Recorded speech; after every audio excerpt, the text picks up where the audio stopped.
سرخط مهمترین خبرها. نشست اضطراری هواپیمای سامان ایر در الماتا. سازش نوی تاجیکستان و قرقیزستان. و پرسش از ساکنان: آیا طبابت در تاجیکستان ارزان است؟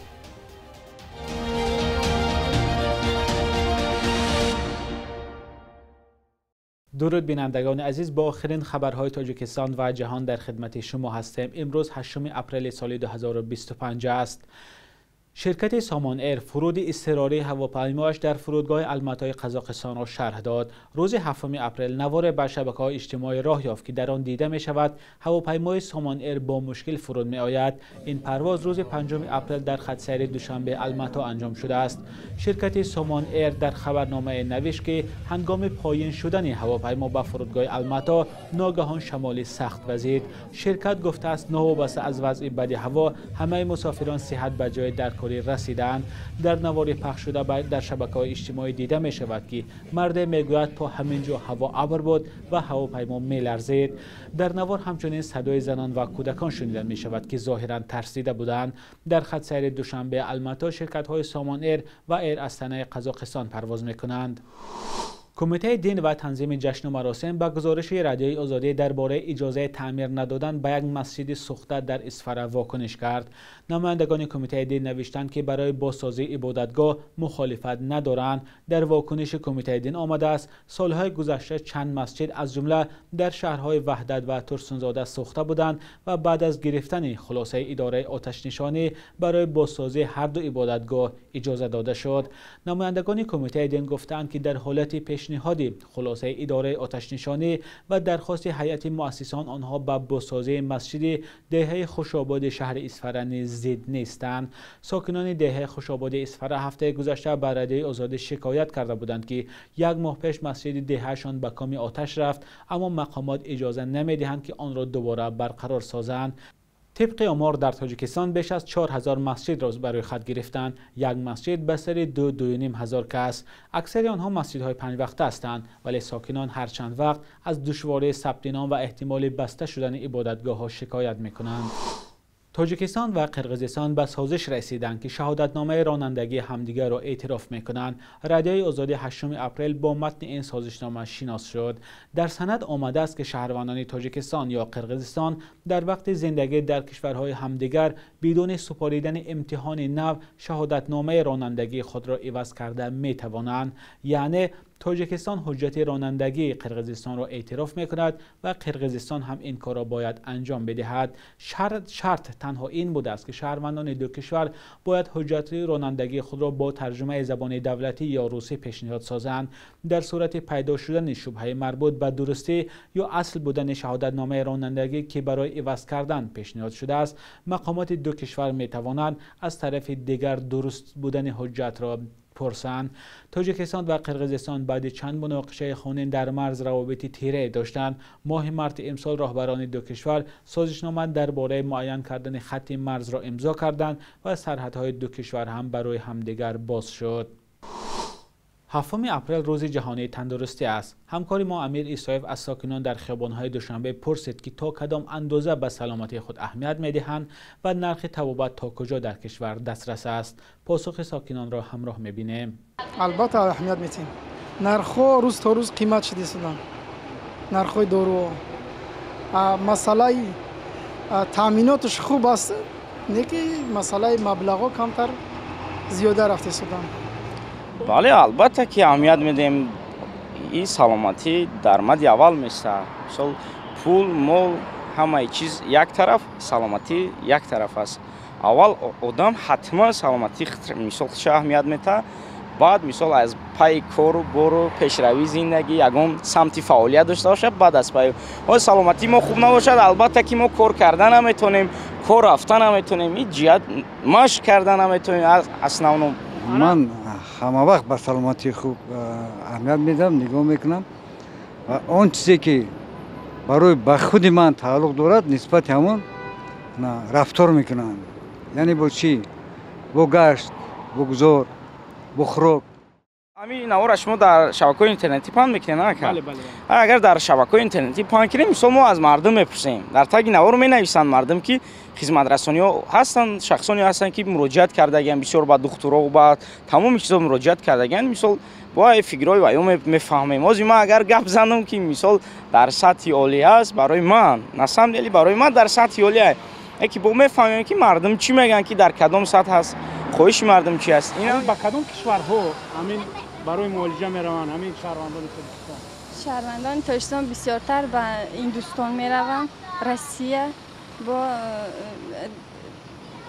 قزاقستان همین دولت‌های خارجی میروند برای چی اونجا میرن اینجا نه برای اینکه بعضی طبابت هست که در اینجا طبابت کردن نمیشه به اینجا یعنی که شاید از اینجا چی میتونن یعنی اگه سپرکه چی میتونن که بعد دیگر دولت رفتن این چی اول متخصص خوب تیار کردن در کار که دیگر مردم ما محتاج دیگر دولت‌ها نشوند همه را در همین جا بکنن متخصص که همین جا که تیار شوه ان شاء الله که هیچ کس دیگر محتاج دیگر دولت‌ها نمیره مسئله مبلغاش هم بسیار زیادن ای همو حساب هم شاید که دیگر دولت‌ها مراجعت میکنن میروند اینجا قیمت‌تر میگن با هم خاطر رو دولت‌ها میرن روسیه میرن و دیگر دولت‌ها میرن به سبب مبلغ زیاد دیگه طلب میکنن زیرا من بسیاری از شهروندان هندوستان را دیدم که برای آموختن علمی طب به اینجا آمده اند. این دلیل آن است که ساحه تندرستی در تاجیکستان در سطح خیلی بلند است. کشورهای خارج میرم با ای سبب که مقصد در اینجا توبت کردن نمیشود نیستم خیلی با دیگر دولت ها سفر میکنن. یعنی که خدمت رسانی طبی در کدام سطح قرار دارد در طول؟ در سطح عالی قرار دارد. پس چرا اونها به خارج میرن؟ اگه مقصد که در اینجا عالی نیستم خیلی دکترا برای اوای میرم با دیگر دولت عالی از پیش میشود کراچی. بهترش همین طبیبای خودمون به مراجعت کنم بهتر است. اکنون وابسته به هر یک نمودی کسل است. ممکن بیماری است که ما از خودای نمیبریم. ممکن برای من مبلغ خوش زیادتر انچه مبلغ لازم است که اون رو توبت کنند. همین جوانایی که حاضر در طب میخونن البته باید که از دور شوروی که اون وقت میخوندن استادای عزیز که حالی هستند از اینا بسیار عبرت بیاموزند از اینا بسیار درس بیاموزند از اینا بسیار یک کسب خوب بیاموزند ما خواهان همین هستیم من فکر میکنم که اگر که امکانیتی در تاجیکستان باشد بهترینش در تاجیکستان خودمون است برای که دل هر یک ملت برای ملت خودش میسوزد باور کنید چندین شخصیتایی بودن که جان خود را از دست دادند. بینندگان عزیز نظر شما در این موضوع چیست؟ لطفاً در زیر برنامه نویسید.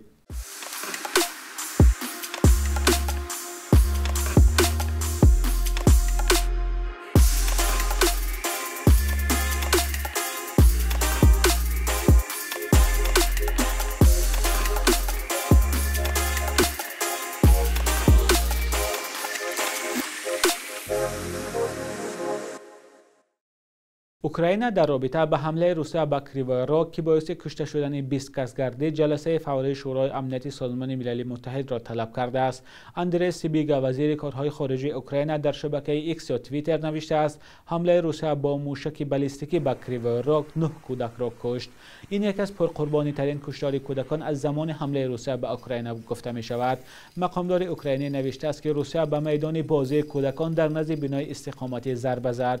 وزیر کارهای خارجه اوکراین گفته است کشورش جلسه فوری شورای امنیت سازمان ملل و نشست ویژه شورای دائمی سازمان امنیت و همکاری اروپا را درخواست کرده است تا توجه را به جنایت‌های روسیه جلب کند.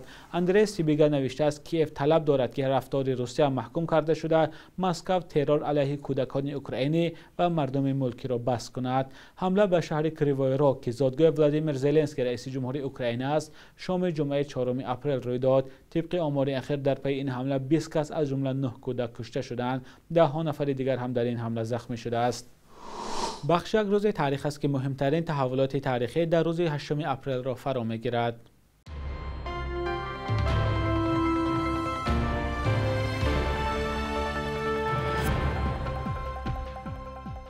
8 اپریل 8 апрел рӯзи байналмилалии лӯлиён аст ки ба хотири огаҳӣ аз ин мардуми қадимиву ҳимояти ҳуқуқи онҳо пешгирӣ аз хушунат ва таъбиз нисбати ин қавм эҷод шудааст. дар тоҷикистон ҳам даҳҳо ҳазор лӯлиён ба сар мебаранд ки эҳтимолан 5-6 аср пеш аз қаламравҳои ҳинд ба осиёи марказӣ кӯчиданд. макони аслии зисти дастаҷамъии онҳо ноҳияҳои панҷакенту ҳисор, ваҳдат, восе ва ҷалолиддини балхӣ мебошад.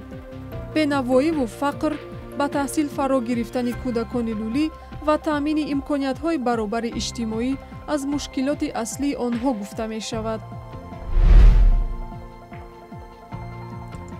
8 апрели соли 1992, 6 моҳ баъди эълони истиқлолият, Федератсияи Русия истиқлолияти Тоҷикистонро ба расмият пазируфт. то он Тоҷикистон, Русия 13 ҷумҳурии дигар қаламрави Иттиҳоди Шӯравӣ буданд. русия шарики стратегии Тоҷикистон буда, дар хоки ин кишвар пойгоҳи низомиашро бо 7000 сарбоз мустақар кардааст. беш аз 1 миллион шаҳрванди Тоҷикистон Русияро макони аслии муҳоҷирати корӣ интихоб карда, додугирифҳои тиҷоратии ду кишвар ҳам соли 2021 $1 миллиард ташкил додааст. 8 апрели соли 2013 наққоши маъруфи тоҷик Зуҳур Ҳабибуллоев даргузашт. ходими хизматнишондодаи санъати Тоҷикистон дар тасвири манзараву табиат дасти воло дошт ва ҳамчун муаллиф як равияи манзаранигории миллӣ дар солҳои 60 ном баровард. эҷодиёти Ҳабибуллоев, ки 81 сол умр дид, бо рангҳову шаклҳо ва тазодҳову ҳаракатҳояшон шинохташаванда шуданд. ва яке аз муаллифони тарҳи рамз ё герби миллии Тоҷикистон аст, ки дар марказаш шери болдор дошт ва 1 сол баъдаш тағйир дода шуд.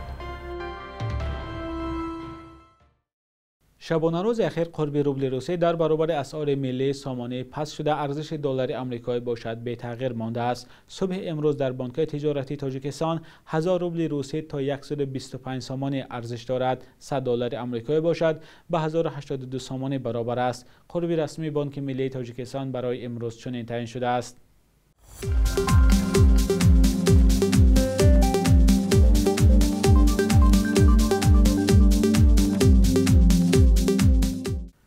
بینندگان عزیز، فرصت جدا شده برای برنامه نوید به انجام رسید. تشکر که با برنامه‌های رادیویی آزادی هستید. خدا نگهدارتان.